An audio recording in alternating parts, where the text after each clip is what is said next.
Bismillahirrahmanirrahim. Alhamdulillah wassalatu wassalamu ala sayyidina Rasulillah. Amma ba'du. Banyak orang berbicara tentang Al-Hallaj di zaman dulu, kalau versi Nusantaranya adalah Syekh Siti Jenar.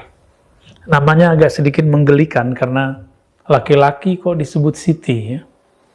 Tapi itulah sebutan dulu ya. Mungkin dulu Syekh Saidi Jenar, tapi nggak tahulah kenapa kemudian berubah. Yang dulu dikatakan nama kecilnya Lemah Abang dan segala macamnya. Ya. Syekh Siti Jenar ini dari masanya terlihat semasa dengan Syekh atau Sunan Kalijaga dan sunan-sunan yang lain. Jika di kalangan pembela syariat yang zahir, itu muncullah sosok Sunan Kalijaga, maka dari bab hakikat muncullah Syekh Siti Jenar. Ya, kalau boleh kita sebut, jika ulama pewaris para nabi, lalu ulama mewariskan ilmunya lagi. Pewaris Imam Abu Yazid, pewaris Imam Junaid, pewaris Hallaj, itu ada semua di zaman berikut, termasuk zaman kita. Di zaman terdahulu, pewaris Junaid al-Baghdadi itulah Sunan Kalijaga, pewaris secara kerohanian. Adapun pewaris kerohanian Al-Hallaj, itulah Syekh Siti Jenar. Sejarah pun berulang, karena cip takdirnya sangat-sangat sama, hanya formulasinya yang berbeda. Kemudian muncullah kalam-kalam yang menunjukkan kalam-kalam mabuk bertuhan, mabuk cinta kepada Allah, mabuk dalam keahadian Allah, keesaan Allah Subhanahu wa taala. Teman-teman, kan Allah dalam bab akidah, alam semesta ini disebut mungkinul wujud. Wujudnya mungkin. Dan dia hanya ada karena diadakan oleh Allah, yang disebut wajibul wujud, yang niscaya keberadaannya pasti ada. Maka semua selain itu menjadi diadakan karena dia. Maka yang benar-benar ada hanyalah Allah.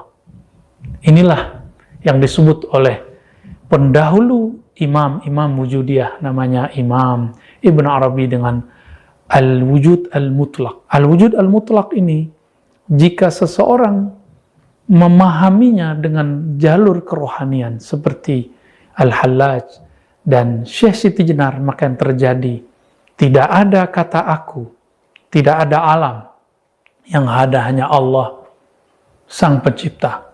Alam ini dianggap semu dalam bab ahadiyah tersebut. Meskipun di alam sadar kita mengatakan kita ini ada, Allah ada, dan wujud kita real, wujud Allah lebih real. Tapi oleh mereka yang sedang mabuk cinta dalam ahadiyah keesaan Allah, hanya Allah semata. Mirip-mirip seorang yang kasmaran, dia hanya melihat kekasihnya saja yang paling cantik, paling indah, paling gagah. Maka di saat itu, kemanapun dia memandang, yang terbayang adalah wajah kekasihnya. Seperti cerita Laila dan Majnun. Majnun memandang tembok pun yang muncul wajah Laila. Apalagi melihat siapapun. Sahabat yang melakukan Allah, Syekh Siti Jenar, kemudian sebagaimana Al-Hallaj, mengatakan hal yang mirip.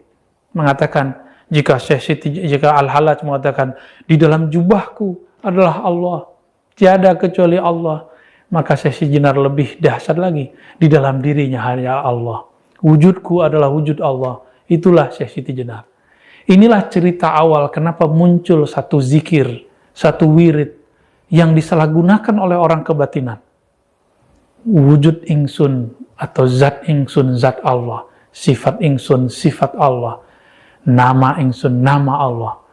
Ini kalam tidak boleh dilafazkan kecuali orang sedang mabuk.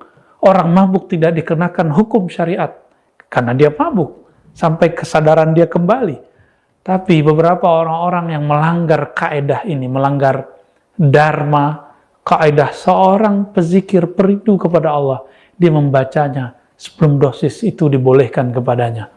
Maka yang terjadi, muncullah kelompok wujudiyah.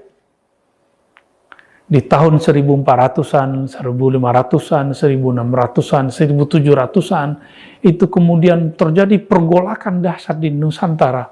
Maka muncul nanti ada Hamzah Fansuri, Syamsuddin Sumatrani, kemudian juga Nuruddin Araniri, semuanya berbicara itu. Dan puncaknya itulah Syekh Siti Jenar. Apakah kemudian Sunan Kalijaga mengkafirkannya?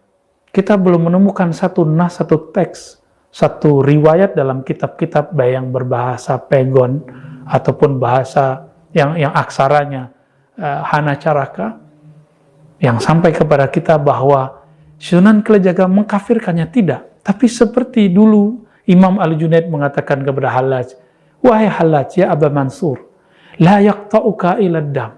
Tidak ada yang bisa menghentikanmu, wahai Hallaj, kecuali hukum pancung, yaitu darah yang diteteskan.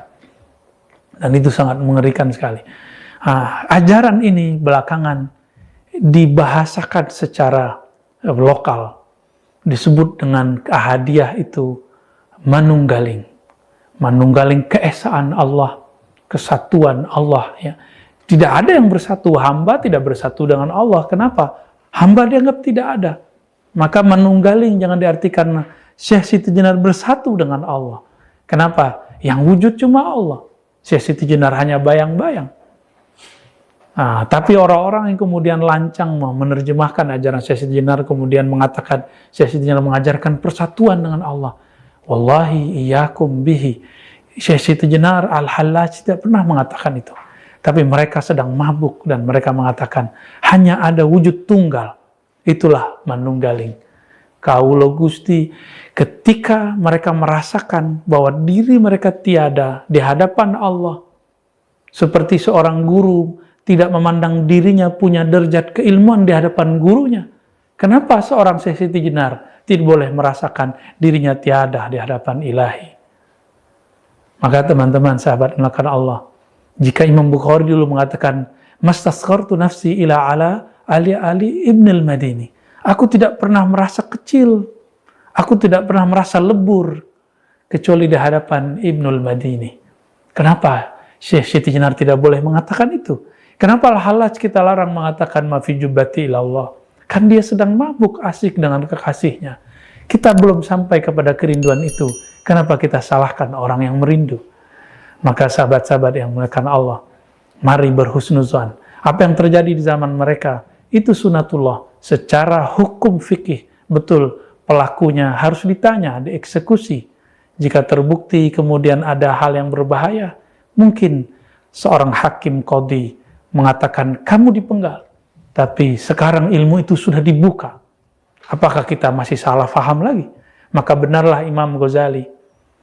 Beliau mengatakan, seandainya saya jadi hakimnya di zaman Hallaj, saya akan selamatkan Al-Hallaj. Saya akan bebaskan Al-Hallaj.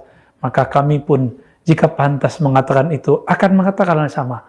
Jika di zaman itu, kami menjadi hakimnya, tentu kita akan memaklumi Al-Hallaj, memaklumi Syekh Siti Jenar.